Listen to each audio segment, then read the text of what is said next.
हे guys, hello everyone. 18 मई 2020, 18 मई 2020 है आज के इस करंट अफेयर में मैं आपका वेलकम करती हूँ। दोस्तों, कल की वीडियो को देखिए और मुझे बताइए क्या ये सही है। मैं आप लोगों से हाथ जोड़कर रिक्वेस्ट करती हूँ, जो आपके लिए बेनिफिशियल कंटेंट बनाया जा रहा है, प्लीज़ आप ज़्यादा से ज़्यादा लोग, सारे लोग वीडियो को कम्प्लीटली एंड तक वॉच कीजिए और पसंद आए तो लाइक और शेयर ज़रूर करें, अच्छे कमेंट्स भी करें। ये मेरी आप लोगों से रिक्वेस्ट है और प्लीज़ क्यूसीएल को सब्सक्राइब ज़रूर करें। ध्यान रखिए, यूट्यूब का जब रिपोर्ट आई है तो इनकी कंडीशन होती है कि 1 साल का वॉच टाइम और 1000 सब्सक्राइबर मांगते हैं और वॉच टाइम 4000 आवर्स होना चाहिए। पब्लिक वॉचिंग आवर्स होने चाहिए 4000। अभी क्या हो रहा है कि हमारा चैनल स्टैब्लिश हुआ था मार्च 2020 में। उसके बाद अप्रैल मई में जो वीडियो बनी, जो अब रिपोर्ट आई थी मई में, उसमें अप्रैल तक का वॉच टाइम काट दिया गया क्योंकि लास्ट अप्रैल निकल गया। ठीक है, तो दोस्तों हमारा लॉस हुआ, बहुत ज़्यादा लॉस हुआ। अभी जो आएगी रिपोर्ट जून में, तो जून से जून का टाइम इंक्लूड किया जाएगा। दोस्तों, टास्क बहुत टफ है, हमें बहुत मिलके काम करना होगा। मैं आपके लिए मेहनत से कंटेंट बना सकती हूँ, लेकिन आप सबको कंप्लीट वॉच करना है। प्लीज़ आप लोग मुझसे प्रॉमिस कीजिए कि अपने बेनिफिट के लिए, आप अपने बेनिफिट के लिए, अपनी प्रोग्रेस के लिए, मेरे लिए नहीं लेकिन एटलीस्ट मेरे लिए नहीं तो अपनी प्रोग्रेस के लिए जो भी कंटेंट आपको मिलता है, ये बहुत ही आपके लिए बेनिफिशियल होता है। इसको कंप्लीट वॉच करें, बहुत ध्यान दें वॉच टाइम में, और वीडियो को लाइक शेयर करके ये ज़रूर मुझे बता दें, जिससे कि यस आपने देख लिया और आपको इससे बेनिफिट हुआ है, आपको खुशी हुआ करे तो प्लीज़ कमेंट्स कर दिया करें। चलिए पहला क्वेश्चन लेते हैं। हाल ही में दूर संचार दिवस कब मनाया गया है? वर्ल्ड दूर संचार दिवस, विश्व दूर संचार दिवस, वर्ल्ड टेलीकम्युनिकेशन डे। विश्व दूर संचार दिवस, वर्ल्ड टेलीकम्युनिकेशन डे कब मनाया गया है? तो ये मनाया गया है 17 मई को, 17 मई को। दूर संचार सोसाइटी में, हर तरह की सोसाइटी और कल्चर में दूर संचार के माध्यम से और दूर संचार की महत्व और इसके प्रति जागरूकता बढ़ाने के लिए, समझ गए ना, हर सोसाइटी और कल्चर में दूर संचार का महत्व समझाने और इसके प्रति जागरूक करने के लिए ये वर्ल्ड टेलीकम्युनिकेशन डे यानी 17 मई को मनाया जाता है हर बार। क्या? विश्व दूर संचार दिवस। अब ये इम्पोर्टेंट डे वाला क्वेश्चन है, तो 1 से 10 मई तक बाकी और डे रिवाइज कीजिए। मैं कुछ बताती हूँ आपको। 11th को नेशनल टेक्नोलॉजी डे मनाया गया था। इंटरनेशनल नर्स डे ये मनाया गया था 12th को, और 12th मई को इंटरनेशनल फैमिली डे था 15 मई को, और इंटरनेशनल डे ऑफ लाइट था 16 मई को, और 17 मई को मनाया गया अभी वर्ल्ड टेलीकम्युनिकेशन डे। तो ये कुछ डेज मैंने बताए हैं, जो भी 1 मई को आपको बताया, 2 को बताया, मुझे याद है 3rd 4th, वो सब आप लोग रिवाइज कीजिए और प्लीज़ ज़रूर रिवीजन किया करें। नेक्स्ट क्वेश्चन देखिए।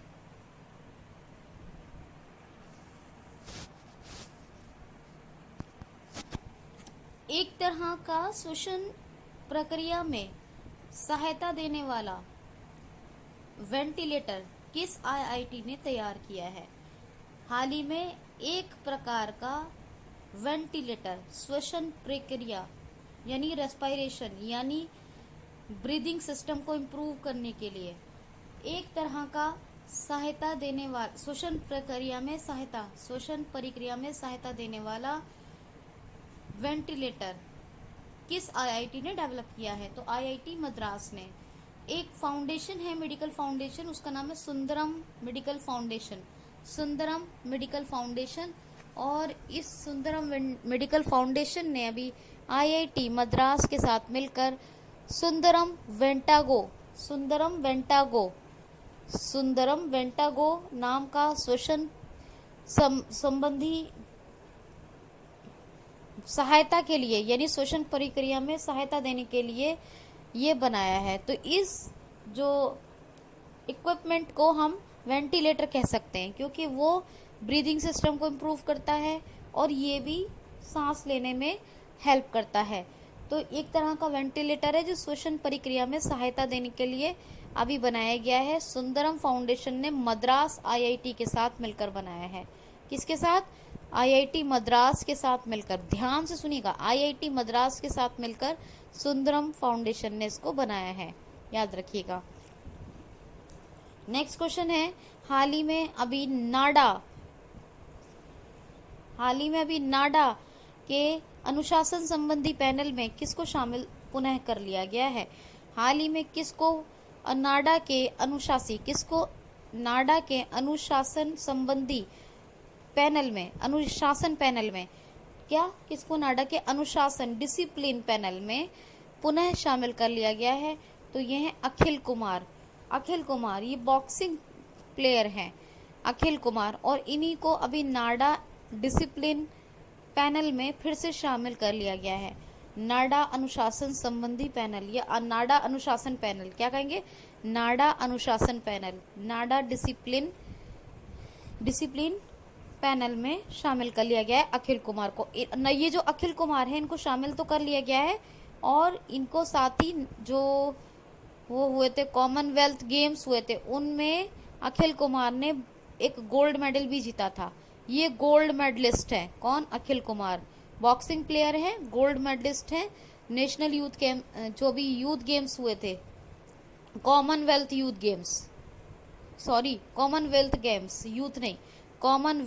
गेम्स हुए थे। तो कॉमनवेल्थ गेम्स में अभी अखिल कुमार ने गोल्ड मेडल जीता है। किसने? कॉमनवेल्थ गेम्स में अखिल कुमार ने जीता है। ठीक है, कॉमनवेल्थ गेम्स में, याद रखिएगा, गोल्ड मेडल। नेक्स्ट क्वेश्चन है, हाल ही में अभी राजीव गांधी किसान न्याय योजना किस राज्य ने शुरू की है? हाल ही में अभी राजीव गांधी किसान न्याय योजना किस राज्य ने शुरू की है? तो छत्तीसगढ़ ने लॉकडाउन के इस पीरियड में जो अर्थव्यवस्था का स्तर गिर रहा है, तो इसमें ग्रामीण अर्थव्यवस्था को बेहतर बनाने और विकास देने के लिए अभी राजीव गांधी किसान न्याय योजना शुरू की है। किसने? छत्तीसगढ़ ने शुरू की है राजीव गांधी किसान न्याय योजना, याद रखिएगा। और किस लिए? ग्रामीण अर्थव्यवस्था को बेहतर और विकसित बनाने के लिए लॉकडाउन के पीरियड में, क्योंकि गिर रहा है अर्थव्यवस्था का स्तर, तो इसीलिए ग्रामीण अर्थव्यवस्था को उठाने के लिए ये राजीव गांधी किसान न्याय योजना और छत्तीसगढ़ ने शुरू की है। छत्तीसगढ़ से घाट ऐप या सी घाट ऐप कहेंगे या सी घाट ऐप, जरूरी चीजों की आवश्यक चीजों की होम डिलीवरी के लिए शुरू किया गया से घाट ऐप। ठीक है, और इसके साथ साथ छत्तीसगढ़ में पढ़ई तुहार द्वार योजना भी शुरू की गई। पढ़ई तुहार द्वार योजना, ये भी याद रखिएगा। ठीक, तो और भी कई चीजें हैं, और बाकी रिवाइज कीजिएगा पिछले वीडियो से। तो ये तो याद रखिए, पढ़ई तुहार द्वार, से घाट ऐप, ये सब याद रखना है आपको। छत्तीसगढ़ में है एक रायपुर, जो नया रायपुर कहलाता है, उसका नाम बदल के कर दिया गया है अटल नगर। और रायपुर एक कैपिटल है छत्तीसगढ़ की, सभी की एक होती है। छत्तीसगढ़ की कैपिटल है रायपुर, और एक है नया रायपुर। तो नया रायपुर अटल नगर है और रायपुर कैपिटल है। ठीक, और भूपेश बघेल है चीफ मिनिस्टर, साथ ही अनुसुईया उइके ये गवर्नर यानी राज्यपाल हैं छत्तीसगढ़ की। तो इतना आप याद रखिएगा। नेक्स्ट क्वेश्चन देखिए, हाल ही में अभी किसने सिंगयून 202 नाम के उपग्रह लॉन्च किए हैं। हाल ही में किस देश ने सिंगयून 201, 202 दो उपग्रह लॉन्च किए हैं? तो ये चाइना ने 2 सैटेलाइट लॉन्च किए हैं। अभी चाइना ने 2 सैटेलाइट लॉन्च किए हैं, सिंगयून 201 और सिंगयून 202। सिंगयून 201, 202 ऐसे याद रखिए। ये अभी चाइना ने 2 सैटेलाइट लॉन्च किए हैं। चाइना ने ही लॉन्ग मार्च 5 नाम का एक रॉकेट भी लॉन्च किया था, याद होगा। रॉकेट मैंने बताया था, लॉन्ग मार्च 5। एक पहला मंगल मिशन लॉन्च किया, ध्यानविन मंगल मिशन चाइना ने अपना शुरू किया। चाइना में अभी 2021 के एशियन यूथ गेम्स भी होंगे और 19वें एशियन गेम्स होंगे चाइना में, वो भी 2022 में होंगे। 2022 के 19वें एशियन गेम्स जिनका शुभांकर लॉन्च हो चुका है, जिनका स्मार्ट ट्रिपलेट क्या है स्मार्ट ट्रिपलेट, वो 19वें एशियन गेम का है, 2022 में होंगे। और एशियन यूथ गेम्स होंगे वो 2021 में होंगे। चाइना में ही 2022 में ओलंपिक भी होंगे और एशियन पैरालंपिक भी होंगे। एशियन पैरालंपिक गेम्स का भी वही नाम का एक मैस्कट लॉन्च हो चुका है। क्या नाम है? और यानी शुभांकर वही मैस्कट कहते हैं शुभांकर को। वही नाम का मैस्कट और ये 19वें एशियन गेम्स और 2022 में ओलंपिक और एशियन पैरालंपिक का है ये, ठीक है। ये जो वही मैस्कट है ये 2022 में होंगे, 2021 में होंगे। कौन से? Asian youth games. ये भी आपको याद रखना है। चाइना ने ही अपनी DCEP digital currency electronic payment ये करेंसी लॉन्च की थी। और चाइना ने WHO को फंडिंग भी की थी $30 मिलियन की। तो ये सब आप चाइना के फैक्ट्स याद रखिएगा, ठीक है।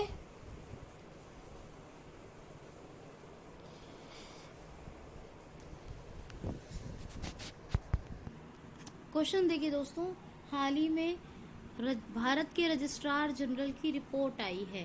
हाल ही में अभी भारत के रजिस्ट्रार जनरल की रिपोर्ट आई है। इसके अनुसार सबसे खराब शिशु मृत्यु दर वाला राज्य भारत में कौन सा है? रजिस्ट्रार जनरल की रिपोर्ट के अनुसार भारत में सबसे खराब शिशु मृत्यु दर वाला, यानी सबसे ज्यादा खराब का मतलब सबसे ज्यादा शिशु मृत्यु दर वाला राज्य भारत में कौन सा है? तो अपने देश भारत में सबसे ज्यादा शिशु मृत्यु दर है मध्य प्रदेश में। इसको IMR कहते हैं, इन्फेंट मोर्टेलिटी रेट। क्या कहते हैं? इन्फेंट मोर्टेलिटी रेशियो कहते हैं। दर भी इसलिए वो, चलिए रेशियो सही में क्या होता है? रेशियो, रेट नहीं, रेशियो, इन्फेंट मोर्टेलिटी रेशियो, ठीक है। क्या बोलेंगे? इन्फेंट मोर्टेलिटी रेशियो यानी शिशु मृत्यु दर, अनुपात बोलेंगे। फिर से बोल दिया, रेट को कहते हैं दर, रेशियो अनुपात, शिशु मृत्यु अनुपात। तो ये होता है। अब सबसे ज्यादा जो डेथ्स होती हैं बेबीज की, वो कहाँ होती है? मध्य प्रदेश में। ये रजिस्ट्रार जनरल की रिपोर्ट कहती है भारत के कि मध्य प्रदेश में सबसे ज्यादा बेबीज की यानी डेथ्स होती हैं, सबसे ज्यादा यानी शिशु मृत्यु होती है। 1000 बच्चे अगर पैदा हुए तो 48 बच्चे मर जाते हैं, 48 बेबी मर जाते हैं, ठीक है। और सबसे अच्छा मृत्यु रेशियो वाला कौन सा स्टेट बना है भारत का? तो नागालैंड में अगर 1000 बच्चे पैदा होते तो ओनली सिर्फ ये अच्छा है कि 4 बच्चों ही मरते हैं और बाकी सब अच्छे से जी जाते हैं, ठीक है। मतलब 4 बच्चे ऐसे होंगे जो मर जाएंगे ज्यादा से ज्यादा। लेकिन मध्य प्रदेश में ये चीज कितनी हो गई? 48, 1000 पे 48। तो IMR इन्फेंट मोर्टेलिटी रेशियो के अनुसार क्या बोलेंगे? 48 पर 1000 है MP में। और सबसे कम यानी सबसे अच्छा राज्य कौन है? तो नागालैंड बन गया है, जिसमें 1000 पे 4 शिशु मृत्यु रेशियो मतलब अनुपात होता है। 1000 में 4 बच्चे बच्चों की डेथ होती है और 1048 बच्चों की, 1048 की होती है एमपी में। ठीक है, सबसे बेटर कौन सा है, बेटर कौन सा बन गया, नागालैंड। 4 बच्चे 1000 बच्चों पे डेथ होती है। और सबसे ज्यादा कहाँ होती है, तो 48 बच्चों की डेथ होती है 1000 पे, कहाँ, एमपी में। हम तो कहेंगे कि एक ऐसा दिन आए कि 1000 बच्चे पैदा हों तो स्वस्थ के स्वस्थ, सारे स्वस्थ हों और सब अच्छे से जिएं, ऐसा एक दिन आए। ठीक है, तो अपनी तो ये विश है हमेशा। तो खैर, एमपी की बात है। एमपी में अभी आपको पता है स्टूडेंट्स के लिए टॉप पेरेंट ऐप आई थी और रेडियो स्कूल भी शुरू किए गए थे स्टूडेंट्स के लिए। अच्छा, एमपी में एक आया था संकल्प योजना, उमरिया डिस्ट्रिक्ट में शुरू हुई थी बुजुर्गों की सहायता के लिए। और एक आया था FIR आपके द्वार, ये भी एमपी में शुरू हुई। और एमपी में mid day meal ration distribution, यानी मिड डे मील राशन वितरण का काम भी एमपी में शुरू हुआ। और 2 योजनाएं तो बहुत बताई हैं आपको। एक तो जीवन अमृत, जो 50-50 ग्राम के पैकेट में आयुष मंत्रालय त्रिकूट चूर्ण इम्यूनिटी पावर को मजबूत बनाने के लिए, स्ट्रांग बनाने के लिए देगा, लोगों को दे रहा है। वो एक योजना शुरू हुई थी, क्या नाम था उसका, क्या नाम था, जीवन अमृत योजना। और एक योजना थी जीवन शक्ति योजना, जो महिलाओं के लिए थी, जो मास्क बनाएंगी, 200 मास्क का टारगेट मिलेगा और 11 रुपए प्रति मास्क उनसे गवर्नमेंट खरीदेगी। ठीक है, ये भी आपको बताया था। ये दो, और एक अभी दोबारा शुरू हुई है, पुनः शुरू की है मध्य प्रदेश के मुख्यमंत्री शिवराज सिंह चौहान ने एक योजना, क्या नाम है उसका, मुख्यमंत्री संबल योजना। मुख्यमंत्री संबल योजना, ये मतलब मुख्यमंत्री जन कल्याण संबल योजना, पूरा नाम क्या है, मुख्यमंत्री जन कल्याण संबल योजना। इसमें प्रेग्नेंट लेडीज, एक्सीडेंट वाले लोग और ऐसे बहुत सी चीजों में बहुत से लोगों की हेल्प की जाएगी। ठीक है, तो एमपी में कौन कौन से नेशनल पार्क है, बांधवगढ़, माधव, पेंच, पन्ना,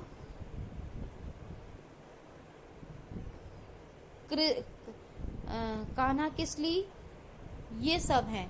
सतपुड़ा वन विहार, ये सब नेशनल पार्क हैं एमपी में। और एमपी और महाराष्ट्र, और संजय नेशनल पार्क भी है। तो संजय से याद आया, संजय गांधी महाराष्ट्र में है और संजय एमपी में है। और पेंच नेशनल पार्क जो है वो एमपी और महाराष्ट्र दोनों में फैला हुआ है। अब मध्य प्रदेश के मुख्यमंत्री का नाम तो आपको पता चल गया, शिवराज सिंह चौहान। शिवराज सिंह चौहान इनका नाम है। और गवर्नर कौन है, लालजी टंडन। और कैपिटल है भोपाल।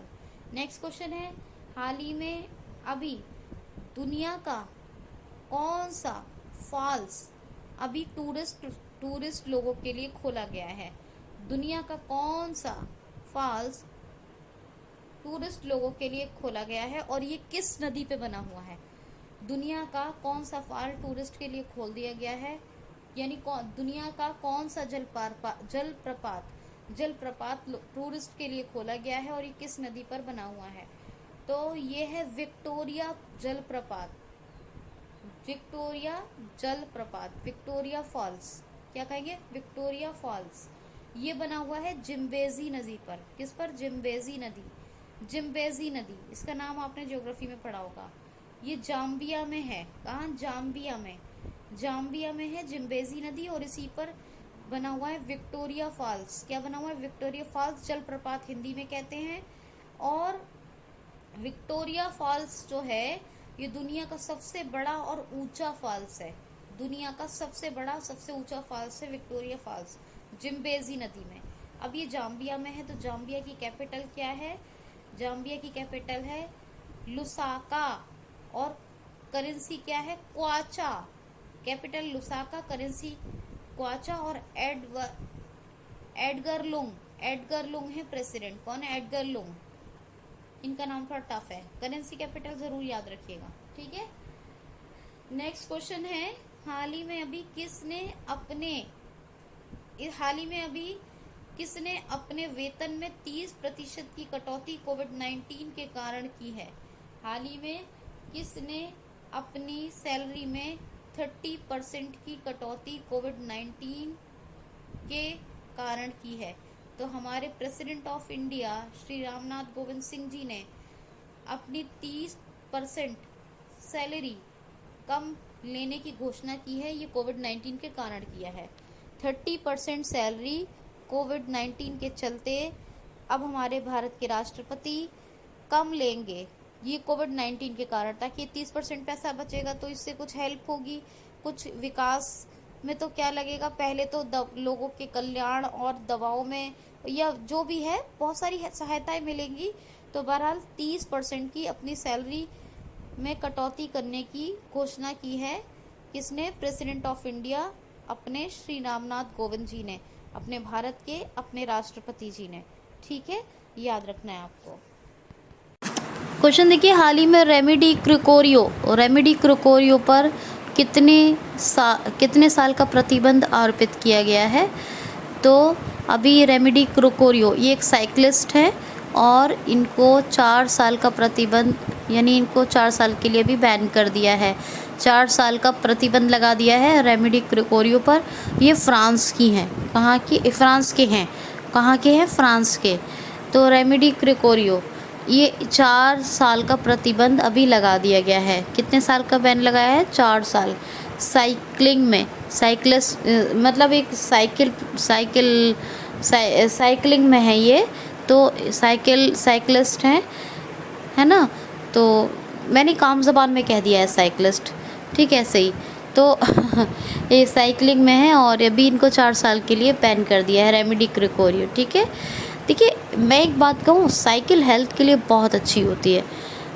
कोशिश करना चाहिए कि अगर जो लोग देख सकते हैं, जो लोग बाइक चलाते हैं, स्कूटर चलाते हैं, जो लोग नॉर्मल लोग हैं, भाई किसी के साथ विजन का कोई दिक्कत है, जैसे मैं हूँ, तो मैं तो आपको बताऊँ कि फिर भी जो एक्सरसाइज साइकिल आते हैं मैं फिर भी चलाती हूँ। ठीक है, मैं चलाती हूँ। और साइकिल वो आप क्या है कि वो आपकी एक जगह भले ही खड़ी रहेगी, लेकिन आप उसको चलाएंगे तो आपकी खुद की भी एक्सरसाइज होगी। ठीक है, लेकिन अगर ये सब करने की ज़रूरत नहीं पड़ती मुझे, अगर मैं मान लीजिए बाहर, वैसे तो मुझे मोबिलिटी का कोई इशू नहीं है, नहीं, मैं 15-20 स्टेट घूमी, पढ़ाई की, सब पढ़ाई लिखाई की, एजुकेशन ली, तो अकेले ही गई हूँ, मोबिलिटी का तो कोई इशू नहीं है। ऐसा मोबिलिटी तो ठीक ठाक है मेरी, लेकिन बात यह है कि मेरे साथ विजन का प्रॉब्लम है, मैं साइकिल बाहर रोड पे नहीं चला सकती हूँ। लेकिन जो लोग चला सकते हैं उनको तो मैं कहूँगी कि कम से कम दिन में 1-2 घंटे या फिर हफ्ते में 1 दिन उनको साइकिल चलाना चाहिए। हेल्थ के लिए भी अच्छा है और एनवायरनमेंट के लिए भी अच्छा है। एनवायरनमेंट को भी मैं भी काफ़ी साइकिल, लोग जब कम पॉल्यूशन वाली चीज़ें यूज़ करेंगे, पॉल्यूशन कम होगा तो एनवायरनमेंट काफ़ी अच्छा होगा। चलो अभी तो लॉकडाउन है, वो तो अलग बात है, ठीक है, लेकिन हमेशा लॉकडाउन थोड़ी रहेगा। लॉकडाउन के बाद भी लोगों को एनवायरनमेंट के लिए, अपने नेशन के लिए और अपनी हेल्थ के लिए साइकिल को यूज़ करना चाहिए।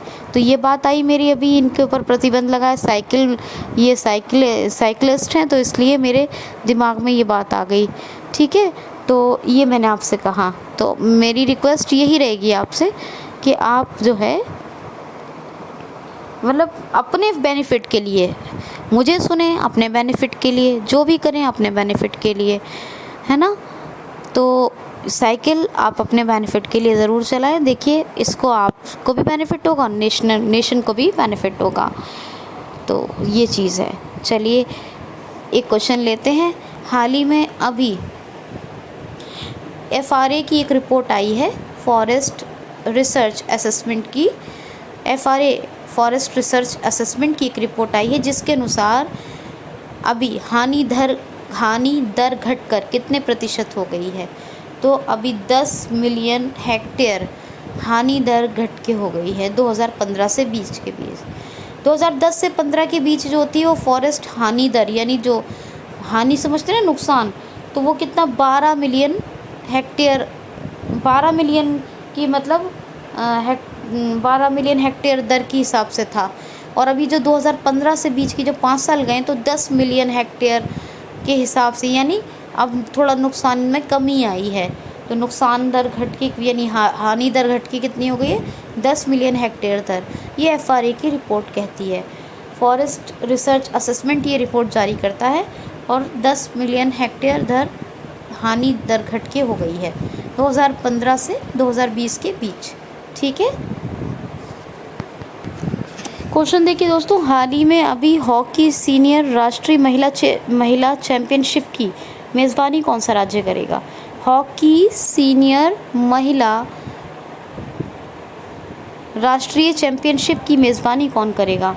तो अभी उत्तर प्रदेश करेगा हॉकी राष्ट्रीय महिला सीनियर हॉकी सीनियर महिला राष्ट्रीय चैंपियनशिप की मेज़बानी। हॉकी सीनियर महिला राष्ट्रीय चैंपियनशिप की मेज़बानी कौन करेगा? उत्तर प्रदेश। और पुरुष हॉकी सीनियर हॉकी पुरुष चैंपियनशिप की मेज़बानी कौन करेगा? तो वो करेगा महाराष्ट्र। यानी हॉकी सीनियर राष्ट्रीय चैंपियनशिप जो महिलाओं के लिए होगी, हॉकी सीनियर महिला राष्ट्रीय चैंपियनशिप, उसकी मेज़बानी उत्तर प्रदेश करेगा। और हॉकी सीनियर राष्ट्रीय चैंपियनशिप या राष्ट्रीय पुरुष चैंपियनशिप जो होगी उसकी मेज़बानी महाराष्ट्र करेगा। कौन? उत्तर प्रदेश। महिलाओं की हॉकी सीनियर राष्ट्रीय चैंपियनशिप की मेज़बानी और पुरुषों की हॉकी सीनियर राष्ट्रीय चैंपियनशिप की मेज़बानी महाराष्ट्र। अब बात आई है, दोनों याद रखने, ठीक है। तो अब बात आई है उत्तर प्रदेश के बारे में बता दूँ, ये महिलाओं की कर रहा है। उत्तर प्रदेश की बात करें तो जियो कम्युनिटी किचन लोगों को खाना प्रोवाइड करने के लिए गूगल के साथ टाई अप करके शुरू किए थे यूपी ने, आपको पता है। आरोग्य सेतु को सभी हॉटस्पॉट एरिया पर यूपी के डाउनलोड करना कंपलसरी यानी नेसेसरी है, ये भी उत्तर प्रदेश ने रूल बनाया था। उत्तर प्रदेश ने जन सुनवाई पोर्टल शुरू किया था और प्रवासी राहत मित्र ऐप शुरू किया था, ये भी आपको पता है, ठीक है। उत्तर प्रदेश ने ऐसा बहुत कुछ किया, ठीक है। तो पूल टेस्टिंग शुरू की थी, ये भी आपको मालूम है। उत्तर प्रदेश का राजकीय पुष्प क्या है? पलाश। राजकीय वृक्ष क्या है? अशोका। राजकीय पशु क्या है? बारहसिंगा। राजकीय पक्षी सारस या क्रोच। राज्य की कैपिटल क्या है? यूपी की लखनऊ गोमती की नदी के तट पर है। योगी आदित्यनाथ चीफ मिनिस्टर हैं और आनंदीबेन पटेल गवर्नर हैं, तो ये भी आपको याद रखना है। नेक्स्ट क्वेश्चन है, हाल ही में अभी लैसिट की रिपोर्ट आई है। लैसिट, इस रिपोर्ट के अनुसार कितने प्रतिशत बच्चों की डेथ की वजह कुपोषण है? हाल ही में अभी लैसिट की रिपोर्ट आई है। इस रिपोर्ट के अनुसार कितने बच्चों की मृत्यु की वजह, कितने प्रतिशत बच्चों की मृत्यु की वजह कुपोषण है? तो लैसिट की रिपोर्ट के अनुसार 68% 68% यानी 68% बच्चों के मरने का जो कारण है, उनकी डेथ की जो रीज़न है वो क्या है? कुपोषण। या तो उनका या उनकी माता का कुपोषण, या तो उनको कुपोषण होता है या उनकी माता को कुपोषण होता है। तो ये कुपोषण मतलब बच्चों को या बच्चों की माताओं को, तो बच्चों की माता के कारण या बच्चों के खुद के कुपोषण के कारण, माता के कुपोषण या उनके अपने कुपोषण के कारण। कुपोषण कब होता है? जब खाने पीने की जो डाइट है, जो ज़रूरी डाइट है वो ना मिले जब। तो इस कुपोषण के कारण 68% बच्चे लॉस कर जाते हैं, यानी उनकी डेथ हो जाती है या कोई ऐसी बीमारी हो जाती है, डेथ हो जाती है। कोई जैसे मान लीजिए बहुत ज़्यादा सूख रहे हैं, ऐसी कई चीज़ें होती हैं। तो कुपोषण की होना जो है, या तो वो इतने वीक हो जाते हैं कि उनकी डेथ हो जाती है या बीमारी हो जाती है, दोनों में से कुछ भी हो सकता है। ये लैसिट के रिपोर्ट के अनुसार पता चला है कि 68% बच्चे ऐसे हैं, 68% बच्चे जिनके खुद के या उनकी माता के कुपोषण की वजह से या तो वो बीमार हो जाते हैं, बीमार रहते हैं, या बहुत वीक होते हैं तो उनकी डेथ हो जाती है, ठीक है, याद रखना है। नेक्स्ट क्वेश्चन है, हाल ही में गिफी का अधिग्रहण किसने किया है? हाल ही में गिफी का अधिग्रहण किसने किया है? हाल ही में गिफी का अधिग्रहण अभी किसने किया है? तो गिफी आप जानते हैं, आप इमोजी कीबोर्ड, व्हाट्सएप में इमोजी कीबोर्ड आपको मिलता होगा, यूज़ किया होगा आपने इमोजी, जो आपको smiling, rolling on the floor, tears of Joy या ऐसी बहुत सी एनिमेटेड इमोजीज बनाता है। गिफी जो है क्या है? एनिमेटेड इमोजी बनाता है। तो बहुत सारे एनिमेटेड इमोजी कौन बनाता है? जो भी एनिमेटेड इमोजी हैं वो सब गिफी बनाता है। लोग जिफी भी कहते हैं इसको, जी से लिखा जाता है ना, तो गिफी या जिफी, तो गिफी का अधिग्रहण कर लिया है फेसबुक ने। किसने? फेसबुक ने। व्हाट्सअप पर आपको इमोजी कीबोर्ड आपने खूब देखा होगा, तो जितने भी इमोजीज, एनिमेटेड इमोजीज हैं, वो गिफी वो आप यूज़ भी करते होंगे। गिफी बनाता है उनको। गिफी का अधिग्रहण अभी फेसबुक ने किया है, व्हाट्सअप का भी फेसबुक ने कर रखा है। ठीक है, फेसबुक ने अभी लिब्रा कॉइन अपनी करेंसी जो है एक लॉन्च की थी, और आई फॉर इंडिया नाम का एक कोविड-19 फंड कलेक्शन के लिए अभियान शुरू किया था, और एक जो है मोर टुगेदर, और ऐसे बहुत सारी चीज़ें फेसबुक ने लॉन्च की थी। फेसबुक का हेडक्वार्टर कैलिफोर्निया में 2004 में इसकी स्थापना हुई। मार्क जकरबर्ग ये इसके सीईओ हैं। ठीक है, याद रखिएगा इस बात को। दोस्तों एक चीज़ और याद रखिएगा, वर्चुअल कोर्ट्स को, वर्चुअल अदालतों को के माध्यम से, वर्चुअल कोर्ट्स के माध्यम से सुनवाई करने वाला राज्य जो है भारत में पहला, वो भी उत्तर प्रदेश है।